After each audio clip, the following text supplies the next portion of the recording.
Oh, hello. Hello there. Welcome to another edition of History over Coffee, or something's in this cup. I have my cup this time. Uh, I'm doing another one of these because people seem to like it, and then I just also wanted to explain some things from my first video, and I might have been rambling. I may ramble here too, I don't know. But let me backtrack. So first of all, one thing I said wrong in that first video was I never considered Def Leppard heavy metal. Okay, people will take away my heavy metal card if I say that. Okay, they were always hard rock. I love their albums. When Bringing on the Heartache came on the radio every single day, I kind of lost interest, and then they went into their Photograph and all that stuff. I still kind of like their songs, but I kind of was disinterested after that. So Def Leppard was never heavy metal. Didn't mean to say that. All right, so back to today's subject, which was the late 70s. So I talked about the early 80s and the onset of MTV and how that affected our lives back where I came from. But let me backtrack. I wanted to backtrack and talk about late 70s. I'm talking about the late 70s. Now, probably in the mid 70s, every kid that I knew, every neighborhood around the area, probably nationwide, I don't know this for sure, but everyone, kids, preteens, teenagers were into Kiss. Every kid had Kiss albums. The thing to do was you get together at a friend's house, you dress up like your favorite character. Maybe it was Gene. People argue over who's going to be Gene or Ace. A lot of people didn't want to be Paul, the star child. But yeah, it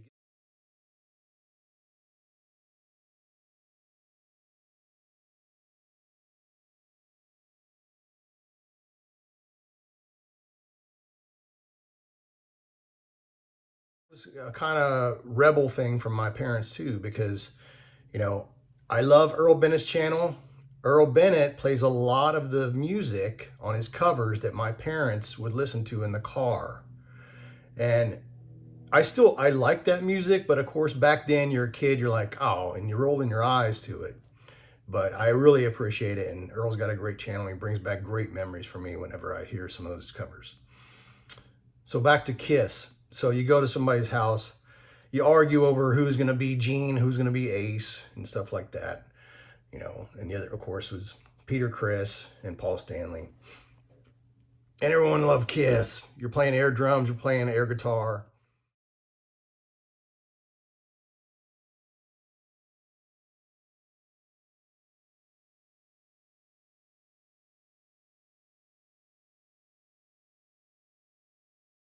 Also, Rush 2112, Eagles Hotel California, of course, Zeppelin, and all that kind of stuff was pretty standard with everyone that I knew. Um,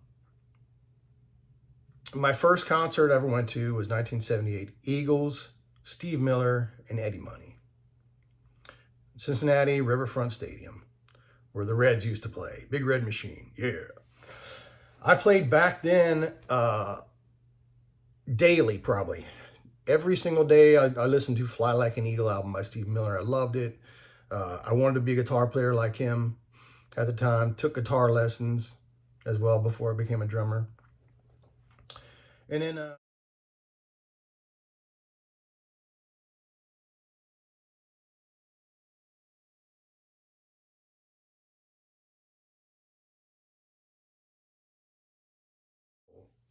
um, I played sports back then, baseball, basketball, and then teammates and I would talk about bands or music and stuff in between practicing or in between hitting or something like that.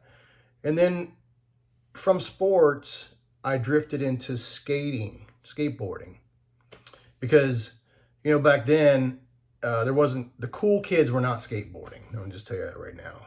So most of the ones where I was from in Ohio, the skateboarders were kind of the misfits, and the guys that hung out, or you weren't cool if you skated, to some people in my class. But I thought that was really awesome. Well, anyway, so I drifted into skateboarding, and my skater friends that I hung out with, they liked the music of the day, Ted Nugent, and of course they still like Kiss and disco music because that was popular in the late 70s.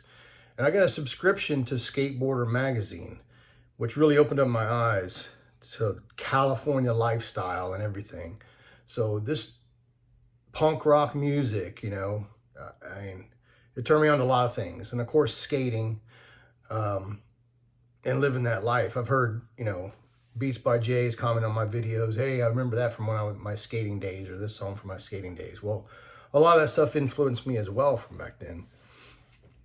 I'd read interviews with pro skaters, and they'd ask them who their favorite bands are, what music are you listening to right now, and they'd name bands I'd never even heard of. They'd talk about, back then, Black Flag and the Buzzcocks, and the Clash, I don't think was very, very popular in the late 70s, and not probably until the 80s, until MTV took over.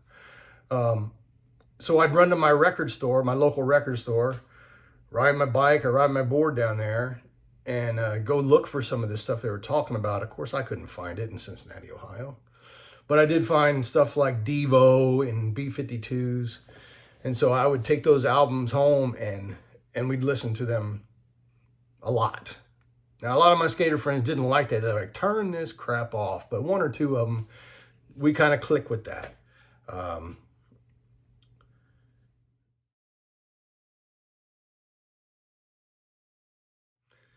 was like, whoa, this is weird. But I got into it. I started getting into it. And winter times are bad in Ohio. Okay. Very, very snowy, very icy outside, and a lot of school days for snow. So my dad, knowing this, built me a mini ramp in my basement, which was, then I became the cool kid in the neighborhood, right? The cool skater kid. So everyone wanted to come over to my house and ride my ramp. And we put on some of that music, but you know, not just the Devo and the B-52s, but of course we were into AC/DC back then, Black Sabbath, you know, much to the dismay of our parents. They're like, Black Sabbath, they're so evil. But then also one of my favorite bands back then, 78, 79, Van Halen. Loved Van Halen. Everyone loved it when that first song came out, Running with the Devil, or You Really Got Me. You know, that was played on the radio, and people were like, man, these guys are awesome.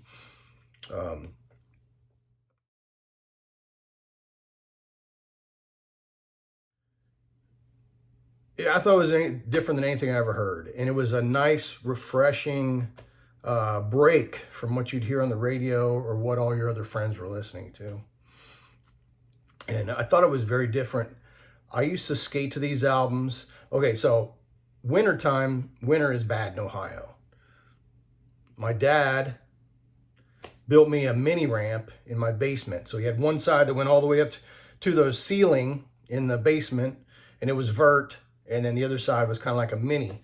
So it was kind of awkward ramp, but I skated that sucker every single day after school, especially in the wintertime. So, and then it snows a lot, so a lot of the kids would come over after school and they'd skate my ramp, you know, and so I'd throw those albums on, be listening to music and stuff.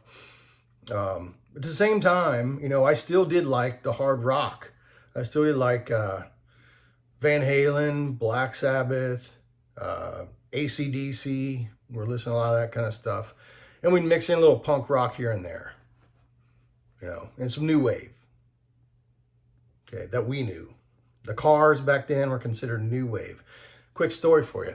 The first time I ever heard the Cars, some of you may remember the diners that used to have jukeboxes at your table. You'd go there, you'd press a song, and then they'd play it at your table. It's a mini speaker. Every table had one. So one table next to us, there was like a girl, teenage girl, and her mom, I guess.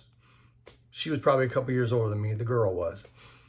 And so she put on the Cars, Just What I Needed. And I was like, holy crap, that's awesome. I really like that song. And that kind of turned me on to that kind of music as well. And that's the first time I ever heard the Cars. So in the summertime, the skater kids would be outside. We'd be on the curbs, parking lots, and hitting homemade ramps. We do the DIY homemade ramps all the time. And then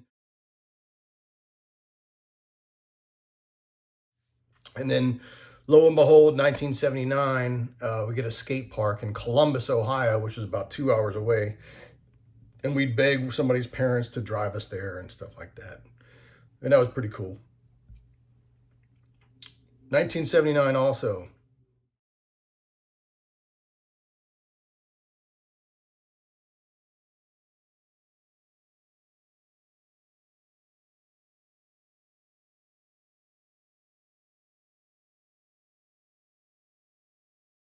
Also, one of my favorite bands back then, 78, 79, Van Halen.